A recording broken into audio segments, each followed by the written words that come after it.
नमस्कार दोस्तों, स्वागत है आपका आपके अपने YouTube चैनल दीपक रचित कथा में। हर हर महादेव। आप सबको पता है कि सावन का बहुत ही पवित्र महीना चल रहा है और इस बार सावन की जो कथा चल रही है वह मैनपुरी उत्तर प्रदेश में चल रही है। और कल की कथा में गुरुजी ने 5 दीपक को 7 दिन लगाने के लिए बोला है। वो कौन से दिन हैं और दीपक हमें कहां पर लगाने हैं, कैसे लगाने हैं, गोल बत्ती, लंबी बत्ती, इसी ही बात पूरी वीडियो में हम लोग करने वाले हैं। बहुत ही विस्तार से बताऊंगा, बहुत ही प्यार से समझाऊंगा, सिर्फ सुनते जाएं, समझने की कोशिश करिएगा। सबसे पहले आपको 5 दीपक लगाने होंगे। अब ये 5 दीपक कहाँ लगाओगे वो जानने से पहले इस उपाय की फायदे सुन लो। पूज्य गुरुजी कहते हैं कि अगर आपके घर में धन की कमी हो या फिर अपने घर में लक्ष्मी जी का वास नहीं हो रहा हो तो आप यह उपाय कर सकते हैं। लेकिन उपाय के और बढ़ने से पहले अगर आप भोलेनाथ जी को सच्चे दिल से मानते हो तो इस वीडियो को लाइक करें और चैनल को सब्सक्राइब करके कमेंट में हर हर महादेव जरूर लिखें।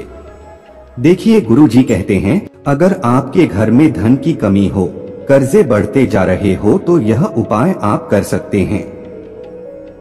बस इस उपाय के लिए बस आपको 5 दीपक की जरूरत पड़ेगी। दीपक आप चाहे तो बाजार से ले आए या फिर आप घर पर शुद्ध आटा मारकर दीपक को बना भी सकते हैं। और इस दीपक में आपको शुद्ध देसी घी का इस्तेमाल करना है। देसी घी आप चाहे तो बाजार से ले सकते हैं या फिर आप गांव से ही गाय के घी भी इस्तेमाल कर सकते हैं। अगर ऐसे कोई मेरे भाई और बहन है जिनके पास गाय के घी नहीं है तो वह चाहे तो तिल का तेल भी इस्तेमाल कर सकते हैं। लेकिन ध्यान से सुनेगा, गाय के घी के अलावा और कोई सा भी घी मत लेना, बस यही के अलावा, बस घी के अलावा तिल का तेल ले सकते हो। अब आपके मन में सवाल होगा कि आप जो दीपक लगाएंगे वह गोल बत्ती का लगाना है या लंबी बत्ती का। तो आपको लंबी बत्ती का ही दीपक लगाना है। अब इसके बाद बात करते हैं कि आपको दीपक कहां पर लगाना है। देखें, जो पहला दीपक है उसको आपके घर के बाहर के गेट होता है वहीं पर लगाना है। आपको दीपक बाहर का जो लोहे का गेट होता है वहीं पर लगाना है, अंदर वाले लकड़ी के दरवाजे पर नहीं लगाना है। ध्यान से सुनेगा, आपको दीपक घर के राइट साइड पर लगाना है, अपनी राइट साइड पर नहीं। अब जो यह दूसरा दीपक है उसको आप लेकर के आपके घर के पास जो बेलपत्र का वृक्ष है उसके नीचे लगा देंगे। तीसरा दीपक आपको घर के तुलसी माता के नीचे लगाना होगा, ठीक है। चौथा दीपक आपको नीम के पेड़ के नीचे लगाना है और 5वां दीपक आपको शमी के पेड़ के नीचे लगाना है। देखिए, गुरु जी कहते हैं कि अगर आपके घर के पास यह सब पेड़ नहीं है तो अब चाहे कोई भी पूजन पाने वाला पेड़ के नीचे भी यह दीपक लगा सकते हैं। कि सारे दीपक में लंबी बत्ती का इस्तेमाल कर सकते हैं, लेकिन तुलसी माता के पेड़ के नीचे जो दीपक लगाएंगे उस पर आपको गोल बत्ती का इस्तेमाल करना है, इसका ध्यान रखिएगा। अब आपके मन में एक सवाल आ रहा होगा कि अभी तो बारिश का मौसम चल रहा है तो आप घर के बाहर दीपक कैसे लगाएंगे। तो आपने अगर कथा को ध्यान से सुना होगा तो गुरुजी ने इसका भी उत्तर दिया था। गुरुजी ने कहा था अगर आपके वहां पर बारिश हो रही है तो आप एक काम करिएगा, आपके घर में जो भी देवी देवता को आप पूजा कर रहे होंगे उनके फोटो के नीचे आप यह सारे दीपक लगा सकते हैं। और दीपक ध्यान रखिएगा कि घी का होना चाहिए, नहीं तो तिल का तेल का होना चाहिए। और आप लंबे बत्ती का इस्तेमाल करिएगा। जब आप दीपक में बत्ती डालेंगे तो हमेशा 2 बत्ती डालिएगा। गुरुजी हमेशा कहते हैं जो 2 बत्ती वाला दीपक होता है वह आपको यश और धन दोनों प्राप्ति करवाता है।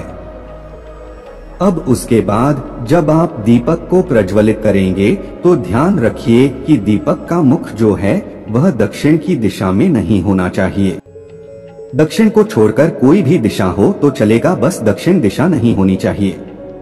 अब यह दीपक को कौन कौन सी तिथियां में लगानी है तो इसको ध्यान से सुनिए। गुरु जी कहते हैं कि इन दीपक को आप पंचमी तिथि, एकादशी तिथि, अमावस्या तिथि, पूर्णिमा तिथि, शिवरात्रि तिथि और प्रदोष की तिथि में लगा सकते हैं। आप चाहे तो यहाँ पर स्क्रीनशॉट ले सकते हैं, नोट करके रख लो जो भी दिन आया। किसी के कैलेंडर में पंचमी किसी दिन पड़ती है तो कभी किसी दिन पड़ती है, आप सिर्फ अपना कैलेंडर फॉलो। आपके कैलेंडर में पंचमी जिस दिन हो वही फॉलो किया करो। कोई दुनिया का कोई इंसान कुछ भी कहता है, आप अपना कैलेंडर को फॉलो करना है बस। अब बात करते हैं गुरुजी द्वारा बताए गए दूसरे खास उपाय की। देखिए ये उपाय उन लोगों के लिए है जिनके पति या बच्चे उनके बात नहीं मान रहे हैं, उनसे झगड़ते लड़ते रहते हैं, तो यह उपाय उन लोगों को करना है। इस उपाय के लिए आपको एक बेलपत्र लेना है। बहुत ही सुंदर सा बेलपत्र ले ली। बेलपत्र लेते समय आपको ध्यान रखना है कि बेलपत्र कहीं से कटी फटी ना हो और बेलपत्र के आखिर में जो दूत होता है यानी जो डंठल होती है वह भी काट कर अलग कर लेंगे। अब यह बेलपत्र को लेकर आपके पति या फिर आपके बच्चे जिनसे आप परेशान हैं, वह जब सो रहे होंगे उनके हाथ में टच कराना है। अब टच कराने के बाद आप इस बेलपत्र को लेकर चले जाएंगे शिवालय। आपको कोई जल बकरा लेने की जरूरत नहीं है, आप बस यह बेलपत्र लेकर शिवालय पहुंच जाओगे। अब शिवालय पहुंचकर यश बेलपत्र को महादेव के शिवलिंग के ठीक ऊपर समर्पित कर देंगे। बेलपत्र समर्पित करते समय आप माता उमा का नाम स्मरण करते हुए इस बेलपत्र को समर्पित कर देंगे। माता उमा माता पार्वती के दूसरे नाम है, तो माता उमा का नाम स्मरण करते हुए आपको इस बेलपत्र शिवलिंग के ऊपर समर्पित करनी है।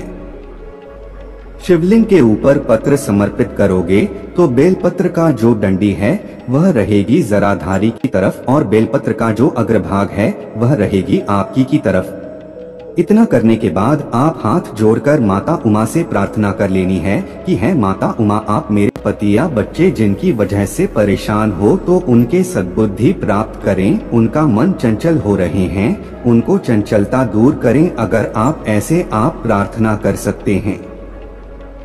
गुरुजी कहते हैं अगर आप ही उपाय कर लेते हैं तो आपको गारंटी देते हैं कि आपका पति या बच्चे जिनसे आप परेशान हैं वह कभी आपको परेशान नहीं करेंगे। दोस्तों आज के लिए बस इतना ही, मिलते हैं एक और ज्ञानवर्धक वीडियो के साथ। धन्यवाद।